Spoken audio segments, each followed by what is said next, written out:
G'day, here's my top 10 tips for female cyclists trying to get into cycling. If you ever have the opportunity to go out there and train with the guys, I highly recommend it because it will make you stronger, it will make you more confident, they'll always look after you, and then you can feel good about yourself if you can beat them on a climb or in a sprint. So when it comes to nutrition, it's part of life. Athletes in particular are very good at getting caught up with it. I say don't think about it too much because you'll stop enjoying what you're doing. Just eat healthy, eat meals regularly, eat when you're on the bike, because if you try and restrict yourself, you'll end up hunger flat, you'll end up suffering, and you'll feel terrible on the bike. Whereas if you keep the intake of energy coming in, then you're going to use it, your metabolism will be quicker and everything will work. Biggest thing I can say is just, eat your greens, eat your carbs, your proteins, and your body will love you for it and you'll get the best out of the bike. When it comes to bike handling, the biggest thing is be relaxed. Don't tense up. I see so many people come down descents on their brakes, arms locked, so scared. Whereas if you just loosen your arms, loosen your body, you'll flow through the corners, you'll hit bumps and you'll just glide through them. I think that's the most important thing, is just being relaxed and not thinking about everything that could possibly happen and just going with the nature of the bike and with its movements. Don't stress too much about what's going on. Be relaxed. If you're going down a descent, loosen your arms. Let your elbows be shock absorbers and take in the bumps. Use the corners. Use your body to help get around them. Once it comes to gear selection, look at, you have a big chainring, a little chainring, and 10 or 11 gears on the back. Use them all. I think don't be afraid to break a sweat. Use the big chainring, put some power out, then when you want some recovery, drop it down and use the little gears and spin the legs out. But interval training is probably one of the best forms of training you can do.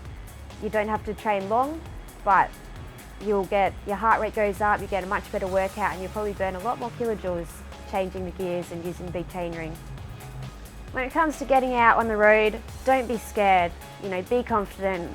Don't be intimidated by the cars. You have your space on the road, you'll be given space, and just get out there. I know a lot of people get put off if there's a lot of traffic, but you just have to go out there, ride your bike. Start with a quieter area, start with blocks around your local neighbourhood to get used to being on the road and being aware of what's around you. And then once you're ready for it, get out there, enjoy it, and don't be scared. For me personally, I like to go for the tighter fitting jerseys because I hate having fabric loose and in the wind. I like it to be fit, snug to my body, so I cut through the air, be most aerodynamic possible. And with the shorts, don't like it too long or too short, just in the middle, so it looks classy and comfortable. Saddle is a very personal part of the bike. Some people prefer big, some people prefer little, some people like more comfortable and soft, others like hard. So be sure to find somebody who can let you have a chance to try a few different options and work out what's best for you. For me personally, I run a men's saddle. Currently I'm on a Pro logo, and I prefer to have a cutout because I find it gives you a little bit more flexibility. It's, takes in the bumps a little bit nicer and it's not quite as hard.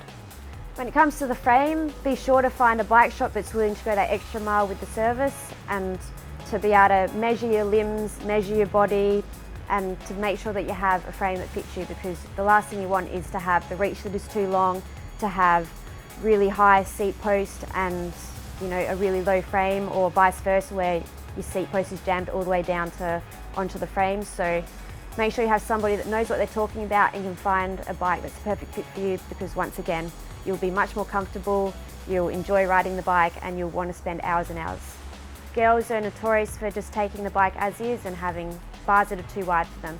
Go for the ideal size is the width of your shoulders. So for me, I'll ride a 38 centimetre centre to centre width bar, and you'll find your handling is much better, the comfort on the bike is much better, and it makes a massive difference.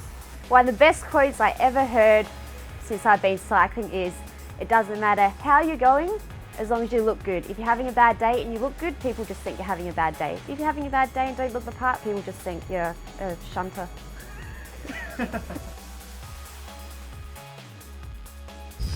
Riding in a bunch or group is one of the real pleasures of cycling. It allows you to go faster with less effort. However, if you don't use the right technique and etiquette, you'll not only make things harder for yourself, but also for those around you.